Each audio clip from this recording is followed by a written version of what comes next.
कई बार ऐसी बीमारी शरीर में फोड़े फोड़े से आ जाते थे, पहले बीमारी आती थी, वायरस आता था, और उन बच्चों के लिए एक पेड़ का एक ऐसा वरदान उस बीमारी के लिए, उस पेड़ के ऊपर से पानी डाल दो, उस पेड़ के पत्तों से पानी टच होकर बच्चे के ऊपर गिरेगा तो वो बीमारी समाप्त हो जाएगी। तो मुझे ये पूरा विश्वास है, अगर पेड़ के स्पर्श से बीमारी चली जाती है तो गंगा के स्नान से बीमारी चली जाएगी। क्यों?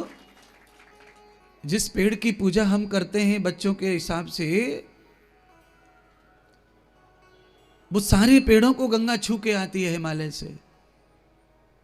सारे गुण हैं गंगा में ये, क्योंकि गंगा का जल ही तो ऐसा है जिसमें बैक्टीरिया नहीं पाया जा रहा है। तो हमारे शरीर में जितने बैड बैक्टीरिया हैं जो हमें तकलीफ दे सकते हैं, उनको पहले ही समाप्त कर देगी गंगा मैया। मैं तो कहता हूं जो लोग नहाना चाहते हैं रोज नियम से, वो उनकी अच्छी बुद्धि काम कर रही है, नहाना चाहिए। घर पे जाने के बाद में ये गंगा कहां मिलने वाली है? बोतल में भर के ले जाएंगे, उससे क्या करेंगे? उसे देखना ही पड़ेगा। गरम गरम 2 रोटी खा ली, ऊपर से उस दिन की बोतल पूरी पी जाएंगे तो भी प्यास नहीं बुझेगी। इसीलिए खूब खूब नहा लो जितना मिले। किसी को अस्थमा फस्तमा है, थोड़ी उम्र ज्यादा है, वो थोड़ा दोपहर को नहा लो। जो नए नए से बालक हैं वो जल्दी नहा लो। समय के साथ में अपने नहान को करते रहो, और कोई इस तरह बावड़ा मत बन जाना कि नहीं नहीं नहीं, सुबह सुबह कहीं नहाने से गंगा मैया खुश हो जाती है। गंगा मैया हर समय खुश है। डॉक्टर के पास में कभी भी जाओ, वो उसी समय इलाज कर देता है। रात को भी इमरजेंसी में जाते हैं तो डॉक्टर घर पे रहता है, हॉस्पिटल में नहीं रहता है। आपके आने से, डॉक्टर को मैसेज होने से वो आ जाता है। तो रात्रि में भी स्नान होता है। आपको अच्छा कब लगता है नहाना, तब नहाना है। आपके शरीर को नहाते समय रोमांच, आनंद आना चाहिए। नहाते समय भी अगर स्नान के समय शरीर को तकलीफ हो रही है तो उस समय नहाना नहीं चाहिए। शरीर को आनंद आ रहा है तो नहाना चाहिए। तो उसके लिए परमात्मा ने युक्त समय कर दिया आपके लिए। और वैसे भी प्रयागराज में जो है कुंभ के समय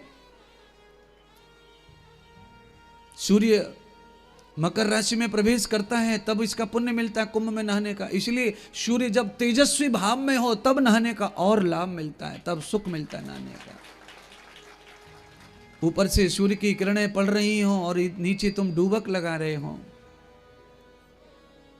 तो अग्नि तो पानी में रहती है, और ऊपर से भी अग्नि, तो आपका पूरी तरह ऐसे समझ लो जैसे लोहार की भट्टी में लोहा डाल दिया और वो चारों तरफ से तप के निकलेगा। ऊपर से अग्नि, नीचे से अग्नि, और जब डूबक लगाते हो तो 10 दिशाओं से अग्नि ही रहती है पानी के अंदर। उससे पवित्र होते हैं। यद भद्रम तन्ना शुभः भद्रम कर्णेभिः शृणुयाम देवा। दोनों ही वेद के मंत्र के अक्षर हैं, शब्द हैं। यद भद्रम, ये वेद कहता है यद भद्रम तन्ना शुभः, जो मेरे कल्याण के लिए वो ही मेरे पास आए, और जो मेरे कल्याण के लिए नहीं है वो मुझसे दूर रहे। चाहे वो वस्तु हो, पदार्थ हो, व्यक्ति हो, चाहे पैसा हो। जो धन मेरा कल्याण कर सके वो मेरे पास आए, नहीं तो वो मेरे पास नहीं आए। सर्वणो दृश्यम आश्वासो प्रवत्त रसम, चाहे वो स्वाद हो, चाहे वो श्रवण हो, चाहे दर्शन हो, चाहे ग्रहण हो, नाश का, मेरे कल्याण के लिए जो उचित है वही मुझे प्राप्त हो। परमात्मा यद भद्रम तन्न आशुभः आगतय शुभम आभ्यांते आश्वेत्तः, मेरे पास वही आना चाहिए जो कल्याणकारी हो। कभी कल्याण में माता पिता भी बाधक बन जाते हैं, ये ध्यान रखना। माँ बाप भी कभी कभी रुकावट बनते हैं कल्याण में। कभी कभी पत्नी पति भी कल्याण में बाधक बनते हैं। कभी कभी परिवार संसार भी बाधक बनता है। तो ये सब भी कल्याणकारी हो मेरे जीवन में, ये वेद मंत्र में प्रार्थना है। दूसरा मंत्र है भद्रम करणे भी। मेरी 5 इंद्रियां ऐसी हैं जो मुझे बोध कराती हैं, अनुभव कराती हैं। ज्ञानेंद्रियां, मेरे कान मुझे शब्द का बोध कराते हैं, क्या सुनना चाहिए क्या नहीं सुनना चाहिए। अगर मैं आलोचना सुन रहा हूं किसी की तो मेरे कान फूट जाएं। अगर मैं किसी की बुरी दृष्टि से देख रहा हूं किसी की सुंदर काया को तो मेरी आंखें फूट जाएं। अगर मैंने गंदा खाने की इच्छा की है तो मेरा मन नष्ट हो जाए, मेरी जीवा कट जाए। मेरे हाथों ने कुछ गंदा कर दिया, मेरे कल्याण में रुकावट करने वाला मेरे हाथ खत्म हो जाए। भद्रम पश्चिमा अक्षवीर यजत्रा स्थिरैरंगई।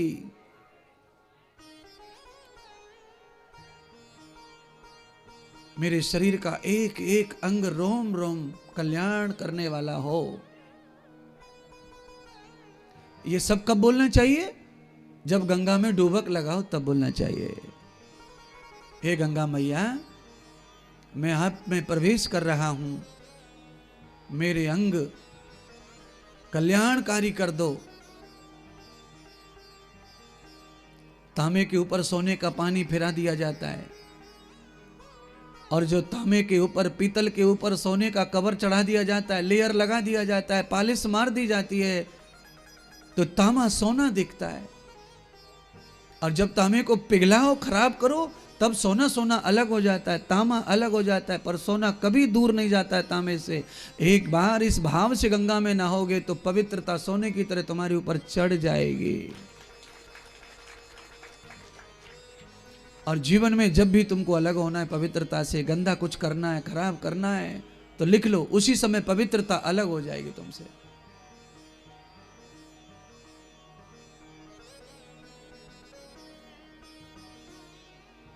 तो गंगा में नहाओ, सत्संग में नहाओ, ये अंतरात्मा का ज्ञान है। जब आप जाते हैं डॉक्टर हकीम के पास, जब आप मंदिर में जाते हैं तो आपके बाह्य संसार की व्याधियां दूर होती हैं, और जब आप किसी संत के पास जाते हो तो आपके अंतर की व्याधियां दूर होती हैं। मल विक्षेप आवरण, ये बाहर की व्याधियां हैं।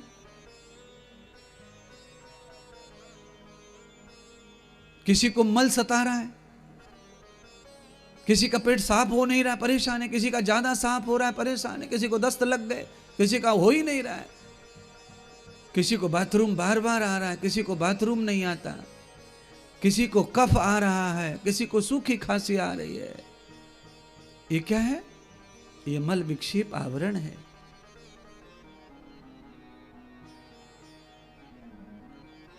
अस्मिन्न दोषो त्रयोदोषः। हमारे 60 शास्त्र यही सिखाते हैं।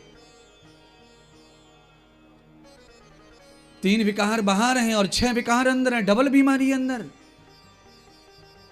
आप 3 बीमारियों से ग्रसित हैं बाहर, वात पित्त और कफ, मल विक्षेप आवरण, रजोगुण तमोगुण सतोगुण, और अंदर डबल है, काम क्रोध लोभ मोह मत्सर। तो आप मलमल नहा रहे बाहर और अंदर डबल बीमार पड़े हो।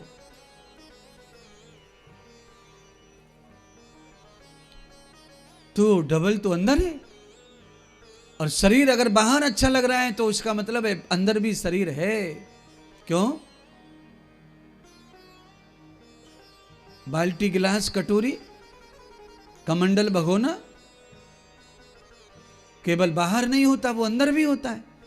जब आप अंदर हाथ डालते हैं तब भी वही कहते हैं कि हम भगोना धो रहे हैं, जब आप बाहर धो रहे होते हैं तब भी वही कहते हैं भगोना धो रहे हैं। आप जब अंदर हाथ डालते हैं कुकर में तब भी वही कहते हैं रुको ना, मैं कुकर साफ कर रही हूं। और आप बाहर बाहर जब धो रहे होते तब भी वही कहते हैं रुको ना, थोड़ा सा रह गया है। अर्थात महात्मा इंद्रदेव बताना चाहते हैं कि अंदर और बाहर दोनों तरफ धुलाई चाहिए।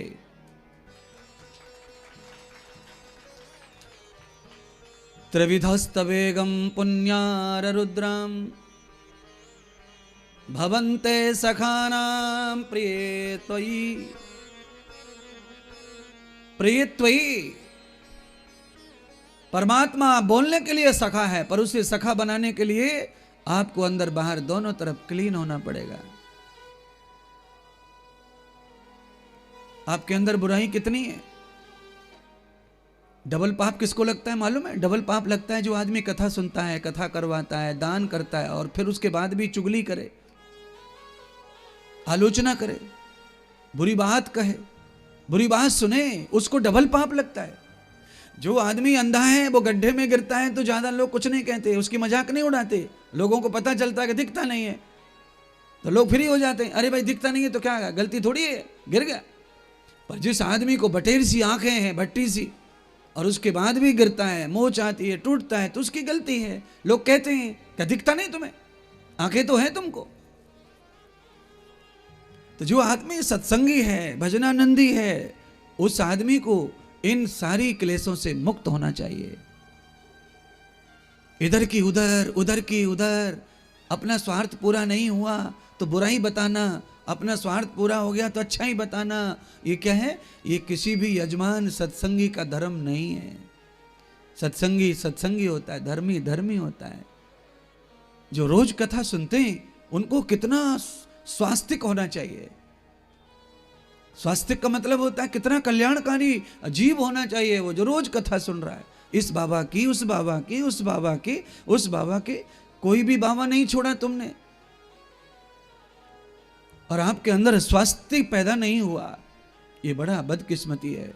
क्यों नहीं पैदा हुआ? क्योंकि आपका आचरण अच्छा नहीं रहा, चरित्र अच्छा नहीं रहा। आप 100-100 लीटर के ड्रम लाओ और 100-100 लीटर के ड्रम ला करके बार बार कढ़ाई में छोड़ो, अरे खोआ बनाना है, खोआ बनाना है, रबड़ी बनाना है, रबड़ी बनाना है। अरे 1000 बार लाओ, 1000 बार कढ़ाई में डालो, बार बार फटेगा वो। क्यों फटेगा? क्योंकि कढ़ाई में सफाई नहीं है, उसमें साबुन लगा रह गया है, उसमें रह गया डिटर्जेंट। आप 1000 सत्संग सुनो, पर अगर आपकी सफाई क्लीन नहीं है तो ये सत्संग कुछ नहीं है, फट जाएगा, फट जाएगा, अपने काम नहीं आएगा। आवश्यकता क्या है? कम सुनो, ज्यादा अपनाओ। सुनो कम, ज्यादा अपनाओ, ग्रहण ज्यादा करो। मैंने पहले कहा अत गेहते, ग्रहण नहीं है तो कुछ नहीं है फायदा। क्यों घर से भाई आए हो, घर सुना पड़ा है, पैसा खर्च होता है, फ्री में कुछ नहीं है संसार में। रेल में टिकट लगता है, बस में टिकट लगता है, चाय पीनी है तो पैसा लगता है। 7 दिन शिविर में हो, महात्मा जी के यहाँ हो, यहाँ कोई बात नहीं है, मत करो, आनंद लो, पर रास्ते में तो सब चीजें आती है, जिम्मेदारियां तो हैं। आपने दान किया है, सेवा की है, आपके दिल में जगह भी है, प्यार भी है, तो अपनी बुद्धि को अच्छा करो, विचार अच्छे करो। इसीलिए दोष कहाँ है ज्यादा?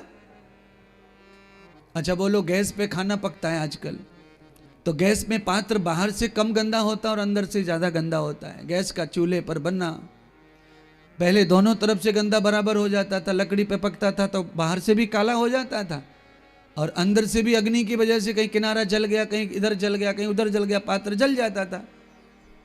अब गैस बिल्कुल फिट चलती है, हाथ में रहता है ड्राइविंग, जितना चाहिए उतना चला लो, तो अब इधर उधर नहीं जलता भगोनी। तो अब बाहर से कम पवित्र करने के लिए मेहनत कम करनी पड़ेगी, पर पात्र अंदर से ज्यादा गंदा है तो ज्यादा मेहनत करनी पड़ेगी।